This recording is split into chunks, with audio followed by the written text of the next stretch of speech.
Hello, hello! Welcome to another episode of Roll Call brought to you by TTSH Nursing Organisation Development. I'm Kim. And I'm Tiff. Hi! Welcome to today's episode!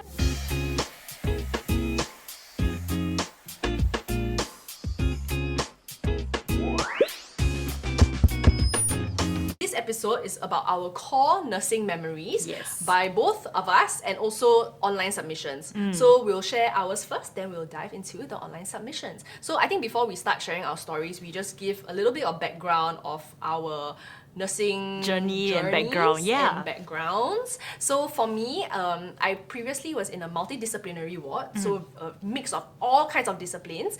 Currently, Tiff and I are in a medical short stay ward. Yep. And I was actually trained with a cardiorespiratory background, so lots of hearts and lung patients. My patient profile is a little bit younger and usually come in because they've had chest pain, heart attack, and will require intervention. Yeah. Yep.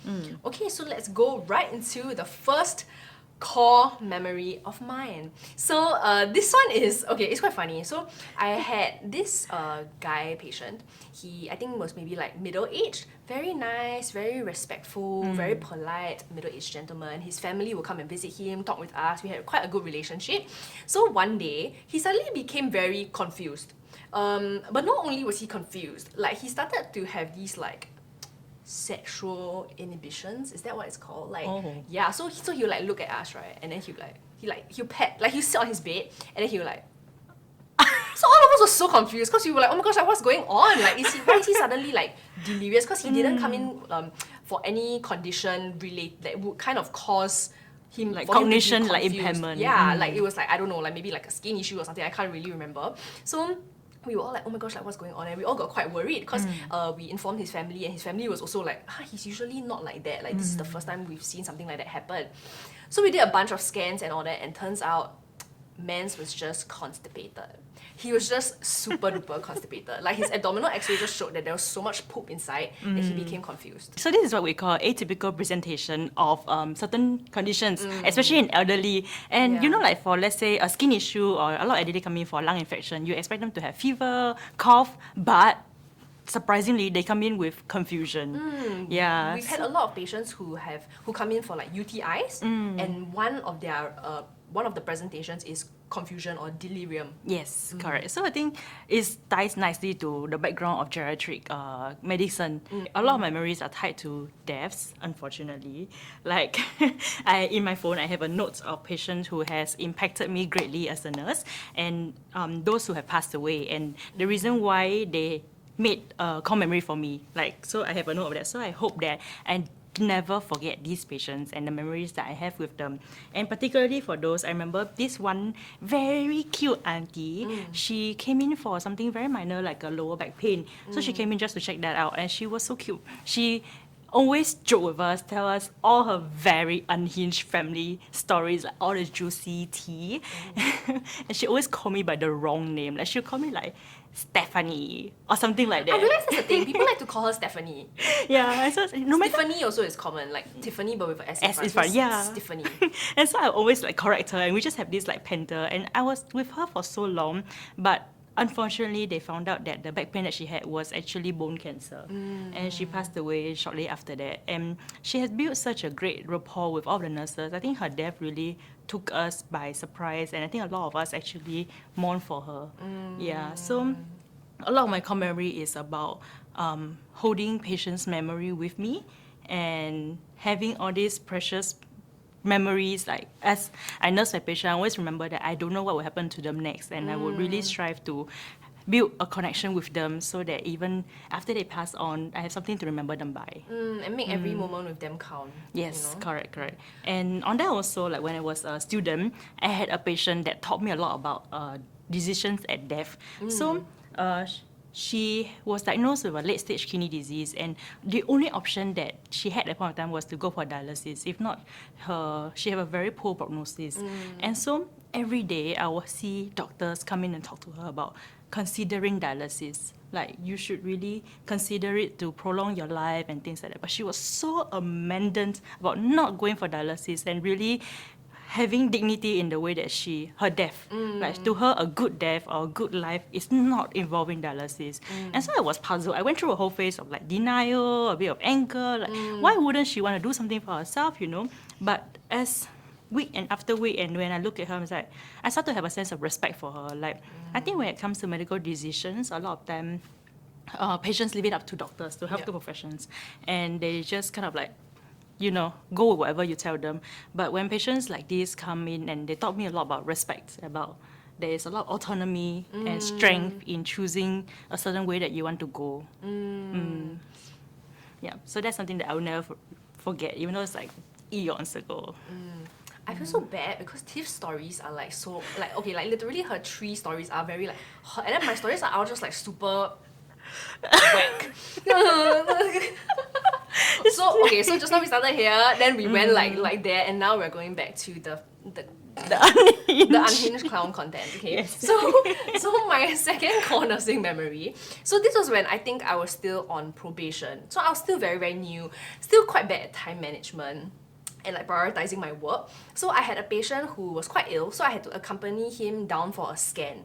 And it took a lot longer than expected. I think I was down there for like 2-3 hours, if I remember correctly. Yeah, so my colleague was covering for me upstairs. So after the scan was done, I came back up and I was trying to catch up to see, you know, like whether my patients are okay and all that, right? But I had one patient who really needed to go to the toilet. Like really, really needed to go to the toilet. So I remember telling the patient, just give me like 10 seconds or like just give me 1 minute. Like I really just want to make sure that everyone else is okay because we're pretty short staffed. I just want to make sure everyone's okay, then I will bring you to the toilet. So I was doing my things. Suddenly I got a call like on our ward phone. Okay, so I just answered it because I thought, okay, maybe it's someone from the scans or something. So turns out it was that patient's family member who was obviously very angry. And the moment I picked up the phone, they were like, who is the nurse in charge of? Oh my. Yeah, and then they were like, you know, like, you're such a horrible nurse. Like, how could you do something like that? You know, like, you know, this is my relative and my loved one. And blah, blah, blah, blah. You know the connections that I have. You know, I can report you to blah, blah, blah, blah. And I was like, whoa, because this was the first time that I was really like scolded like that. Yeah, so it really affected me, you know. Then I was like, oh my gosh, and that was when I was still very new. My nurse ego was still very, very fragile. So I was I was receiving it, and I was like, so I started crying, and then I fell to the floor in the most dramatic way ever, like movie, like it was really like I was in a movie, you know. I was like, oh, so I dropped onto the floor, and because I was so hungry, I don't think I went for a break. Like I didn't go to the toilet, I didn't drink water that whole entire shift so far. So I fell onto the floor, and all my colleagues thought I fainted. So everyone ran over, and they were like, oh my gosh, and then obviously I turned around, I was like. I didn't faint, okay, like I was just crying. Then, but the scolding was so bad that my senior colleague took the phone, and after the call, she cried also. So that was how badly we were being scolded. So obviously it was a bad memory, and like, I can look back now and laugh, but in that moment, girl, I was like traumatizing. I was like, oh my gosh, I'm gonna get fired. Like, oh, like, you know, someone's gonna report me. And it was just really so bad. From that point, I think like, okay, like looking back, after that, right, I was quite affected by it. I think like the days after that when I went to work, I was quite traumatized still, and I was very scared. Like every little thing I did, right, I was like, oh my gosh, okay, I don't care if I don't go for a break, or I don't care if, you know, like I don't go to the toilet, don't drink my water, but I'm very scared to get scolded by a patient like that again. Yes. Like, so I'll just do whatever to make sure I cover my butt, to not get scolded. But I think that that's a very unhealthy way of coping with it. Real, yeah. Yeah, so for anyone who has experienced something like that, who I think like, especially if you're still quite new, don't take it personally. So personally. Yes. Of course, learn from it and move on. And after that, obviously, if you are really like traumatized and affected by it, go and seek the appropriate channels of help and talk to someone. Obviously, escalate it to your seniors also. But yeah, definitely don't keep it to yourself. Yeah, but for me, the learning point from that was to not take verbal or any kind of abuse from patients or their family members. Obviously, don't be unprofessional in the moment and like scold them back or fight them back, but learn how to kind of like try to de-escalate the situation, which I think I didn't really know how to do last time also, so I was trying to defend myself. But I think, you know, like really learn how to take a step back, de-escalate the situation professionally, take a step back, and then de-escalate the situation, but escalate it to a senior who would be able to help you better. Yep. Yeah. Yeah. I think That's a very important point. Like, we do not take verbal abuse lightly. Yeah, and definitely in the point, I think in that moment, it's very hard to just take a step back and like, stop, sir. Like, this is not all right. I think we are Yeah. not used to setting that boundary, Yeah. but it's something that we definitely need to practice and improve on. Yeah, but that was traumatizing. That Like, is quite thankfully, Yeah. my goodness, like, I cannot imagine going through that. Okay, so next one of mine is on resuscitation. So I had a patient who was ill and she needed urgent dialysis, and so I had to transfer her to a special dialysis unit, and which is of a different level than where my ward was at. So I received a call from the nurse and said, you need to send the patient to urgent scan right now. She had a change in her neurological status, so you need to send her for urgent MI. So I just like, I had a nursing student with me at the point as well, and so I just like, okay, be right back. I'm just gonna send patient for a scan for like 10 minutes. I'll be back. So I went downstairs, reached the patient bedside, and I noticed that her vital signs are totally whack. Like, her BP was at like 70s, and I was like, I'm not gonna Something is send her wrong. anywhere. And so the doctor at her bedside was like, we need to start her on an inotrope. Which is like a strong blood pressure medication through Yes. IV usually. Yeah, to help to regulate and bump up the your blood pressure to make sure that she's stable. But the thing is that it's a high alert medication. It's something that we don't do routinely, and I need at least 2 nurses to give that there. medication. So by some God's grace, right, my neighbor is my good friend, and she usually don't carry her phone with her in a shift. But for some God's grace, she told me that she had an inkling that I needed her, and so she went to her phone, and just nice, my call came through. It's the friendship telepathy. Yeah, and so it's like, she picked up the call, and I was like, Joyce, I need you and me right now. They're gonna intubate my patient. She went, What? be right there. So it was so lucky that she picked up, and then so she handed over to another nurse who was so kind, an angel literally, because she was the only nurse left that was covering the entire stretch of cubicle, because I put 2 nurses down. I put another nurse down. Yeah. And then she went down, we started the patient on Amiloron, and then we intubated the patient, faster sent patient to ICU, and by the time that we were done with that entire experience, it was like easily 2 hours. Yeah, and the mad thing is, this is a whole new environment. I don't even know where this ward keep the medicine. And so I had to run the entire situation where I have nothing, no navigation whatsoever. That was the most memorable and chaotic experience of my nursing Respect. career. But you see, the crazy thing, right, is that Tiff has gone through like these crazy nursing experiences, right? But I think it's trained her, okay, retrospectively speaking, it's trained her so well. Like recently in our ward, like I think one of our patients deteriorated also, and Tiff handled it so well that like our doctors commended her. I didn't plan to say this, by the way, but like just wanted to say and just put it out there. But like our doctors wrote in a letter to commend her for like how well she handled the situation. So if you're a nurse out there, right, who's going through all this kind of stuff, in that moment it might feel very shack, but like retrospectively in like a few years when you look back, you'll be like, You're gonna become better because of it. Yeah. Yeah. But because of that, I think my friendship with that nursing colleague has gotten so much better. And I remember when I came back to my ward, my nursing student was like, Tiff, if you need an AL, take it. real. Yeah. I feel so bad, but that was such a fun experience. And it was definitely a core memory for me. Of course, of course. And I'm glad that you have such supportive colleagues. Colleagues slash friends. Yes. Okay.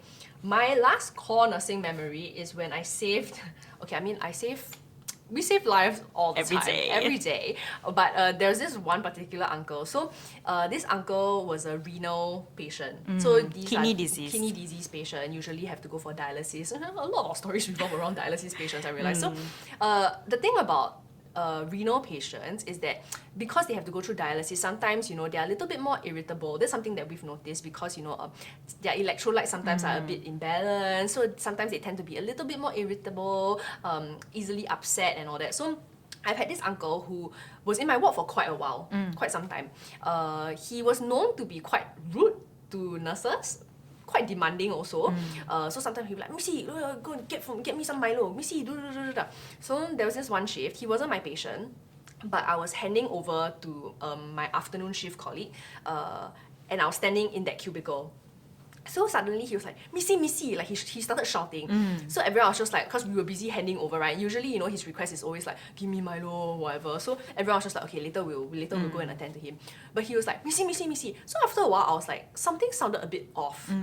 Like, it wasn't his usual way of calling us. So and my ward is a cohort ward, so all my patients are on contact precaution, which means that I have to wear gloves and an apron whenever I attend to them. So I wore every day, and I was in my head, right, I was like, okay, he's just gonna ask for like ask me to press the switch on for him or something.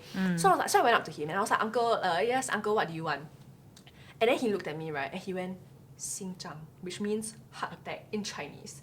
And then his eyes rolled backwards, and then he like kind of like fainted like onto the bed. And I was like, oh my gosh, like he just collapsed. So I immediately I was like, oh my gosh. So I did my assessment and everything. I was like, oh my gosh. So I put down the cot side, then I started doing CPR on him. So thankfully, I can't remember how long we resuscitated him, but he was resuscitated, and by the time we pushed him from my ward to the ICU, his heartbeat came back. So he was in the ICU, I think, for about like 2 to 3 weeks. Then he came back up to my ward. Wow. So I remember that day, I came on shift, right? Then I saw his name. I was like, oh my gosh, this uncle is back. So I went to him. Then I was just like, uncle, like, how are you feeling? You know, all that kind of stuff. And I could tell like his personality or like his outlook on life and like how he was treating the nurses was very different. Was very different. And I was like, uncle, you know, I was the one that like answered you and did the CPR on you. Thank you, Missy. Thank you, Missy. I was like, next time you cannot be rude to your nurses, okay? He was like, okay, thank you, Missy. That was kind of cute. Okay, but happy ending. I'm very glad that he came back to my ward. You know, like I mean, aside from the fact that he was a little bit rude to us or whatever, the most important thing that I care about is that he's alive. Okay, yes. That he was alive and he was okay. So when I saw his name again, it wasn't like, why is he back in my ward? But I was like, oh, thank God, okay. Yes. I did my job well. Indeed. Yeah. Okay, so my last one is about being a translator for Vietnamese labour workers. So I'm a Vietnamese and I speak fluent Vietnamese, and so sometimes when they have Vietnamese patients coming in needing a translation, and especially for consents and medical procedures explanation, they will call me down. So this day I received a call from the emergency resuscitation room, so very urgent case, and the surgeon was on the phone and was like, I need you to come down here right now, we need to do an emergency operation, and the patient doesn't speak a single word of English. So dropped everything, went down, and I met with this very simple looking man from Vietnam, came over as a construction worker, I believe, and his hand was all mangled. So he gotten into a work accident, and I think his digits were falling off, and they needed an urgent operation to reattach his digits. So in the midst of the chaos, right, the doctors was very concerned about the time lapse between the operation when they can start reattaching his digits back. So they were pressing and pressing, are you agreeable with this? We really need to reattach back your digits. The operation is going to be like this, and the recovery process is going to be like this. But when I tried to explain all of that to him, right, he just had one simple question, and that's the only question that he ever asked the entire time, which is, when can he go back to work? And so, honestly, it caught me off guard. And it filled me a little bit with like sadness, because at that point of time I realized that we have very different priorities, and sometimes as healthcare workers we spend a lot of time and energy trying to fix medical issues, but we sometimes fail to see that the important thing to patients may not be the same issue that we perceived they might be seen as important as well. So I think it's just a very short moment where some reassurance would do a lot of good. So just like reassuring him that after the operation, you can have your therapy, and then you can look at the prospect of going back to work, but please don't rush yourself, manage your expectation. And you know, it's a lot of emotion in that encounter that I always remember. Yeah. And then now, whenever I go through consent and explain different procedures to my patient, I always try to be more cautious of the tone that I carry, because to me, it may just be a procedure, but to them is something that is heavy on their livelihood. Of course, Yeah. Yep. So that's my last core memory. Can I ask, before we move on, right, to the submissions, how did you become like an official translator for TTSH? Like, do you register or indicate your interest, or? I think when you register yourself in the system, you can indicate that which language do you speak. Then I think at the point of time, my manager asked me, are you okay with being a translator for Vietnamese? Yeah, so on the web portal, there's a list of languages, and then there's a list of translator that is available for that language. Cool. Yeah. Okay, so we are gonna move on to Our submissions. So the first one, this staff said that they got strangled by a 90-year-old patient with the dementia power up. Dementia power up. The dementia Please power explain what that is. Okay, for me, my personal story is that my grandpa had very severe Alzheimer's before he passed. So he was this tiny, small old man. Okay, but when he like wanted to fight, bro, like he was so strong. Like my grandma and I, like I mean we were much taller than him, but he was really very, very strong. So that is what we mean by the dementia power. Yeah, I think when you come to dementia patients, right, we kind of associate them with this very frail figure, very skinny, don't have a lot of strength, you have to be very gentle around them. But when they have a delirious episode, wow, like you have to admire the strength that they have in their tiny body. It's quite next level. So this is an internal joke that we have sometimes. We call it the dementia power. Yeah, but I mean, I hope you're okay.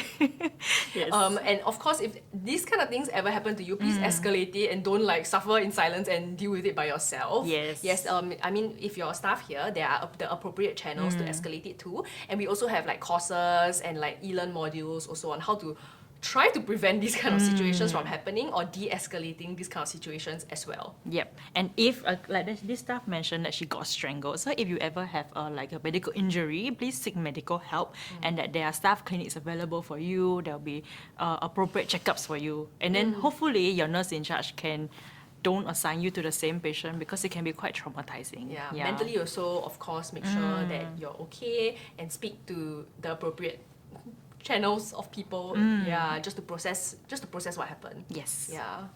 But that is not okay. But that, definitely not okay. Not okay, yep. Okay, so another nurse shared that during her internship, she forgot that her patient was diabetic and had already amputated his foot. So when the patient wanted to get up and walk, she was looking for the other shoe, because usually shoes come in pair, right? So she was just fumbling around, looking up, down, left, right around the bed. And so the patient kind of figured out what was going on. And the patient told her, I only got one foot lah. That tends to happen. Yeah. That tends to happen. Yeah. I if I remember correctly, there was this one time where my patient was on like a NGT. A tube. Yeah, like the tube, right, to feed. And then this was when I think I was very new. Then I was asking around, I was just like, okay, like, where's the dentures? Like, we're gonna feed the patient. I was like, wait, hold up. We are so sorry, Yeah, but this sorry. kind of lapses do happen. I think it's just out of habits, Yeah, it's you really know. like a habit thing. Yeah. Yep. Okay, the next submission says they had a blind patient ask him/her why I felt so sad and told him/her, life is too short, cheer up. Only for the patient to pass away when they came back on shift the next day. Oh man. Man. That will hit some heartstrings. Yeah. Oh my gosh. But I feel like, especially because for nurses and patients, right, we share this bond because of how much time we spend together. So like I feel like our intuition is very strong, and we usually only associate it with like, oh, like for the nurse, right, like when we attend the patient, we can feel like the vibe is a bit off. Like maybe there's a certain day that they feel a bit more sad about a certain thing, or we know like on a certain day whether they're in a good mood or not. I feel like for patients it's the same also, especially if you nurse them for quite a while. Yep. Yeah, I definitely believe in patient intuition because like, not just this, okay, I think this story is very powerful because she mentioned that it was a blind patient. So there was no way that the patient could have seen her facial expressions or could have seen what exactly like she was feeling, but yet there was that strong intuition. Yeah, and I think a lot of times I've heard where patients, before they passed away, they will also tell the nurse like, you know, like, I feel like my time is up. Like, they usually have this kind of conversations. And I think intuition is just a wonderful thing, and it's a good way for you to build relationship with your patients.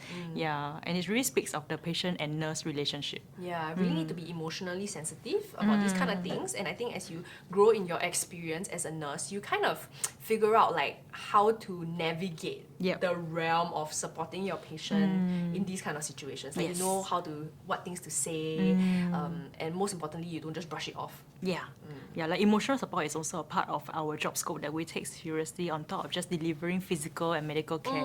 Of course. Yep, okay, so the next one. Our last one actually. Yeah.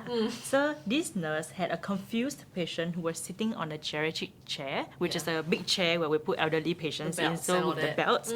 And so this patient was having lunch and she was collecting back the trays and she noticed at the corner of her eyes that the patient was eating something brown. She was like, I don't think there was anything brown that day on the menu. And so when she approached the patient has the cheek to smile with his brown teeth and offered her, do you want some of this brown stuff that he was eating? And turns out it was his poo-poo. So that was definitely traumatizing. And they had to force him to wash his mouth after. Yeah. Like one thing, okay, I don't think this is just like a local thing, but you know, every time you see like TikToks like that nurses post about like funny experiences or like stuff that happened in their workplace, a lot of stories revolve around poop. Patients and their fascination with poop, throwing poop everywhere, smearing it around, eating it. Definitely, it's like a part of nurses' life. Yeah, I feel like after a while you get used to it. Poop doesn't, like the smell of poop and doesn't faze us anymore. Yeah, it doesn't faze me anymore. Vomit I'm still 50-50, but poop is like, okay. And I think fortunately now that we are still wearing masks in the inpatient setting, so I think that really helps a lot. Yeah. Oh my gosh, I can't imagine. Can you imagine like it like splatters or like the smell? Oh dear. Okay. Okay, but bottom line is, I think we are unfazed and we definitely don't blame the patient when this kind of encounters happen. Yeah. And I think most of it we just like laugh at it at the end of the day. Like we're just like, in the tea room. It's like, do you know just now what happened? Just another day at work. Yeah. And with that, we're done with this episode of Roll Call. Thank you all so much for watching. If you want to listen to just the audio version of this episode, you can check us out by typing Roll Call or Nurses of TTSH on Spotify. Do give our channel a follow, hit the bell button to get notified when we post a new episode. Give this video some love also by liking and commenting. I think just now we gave quite a few prompts, right? Just share your nursing experiences, any core memories that you'll never forget in the comments below. And we'll catch you in the next roll call. Bye!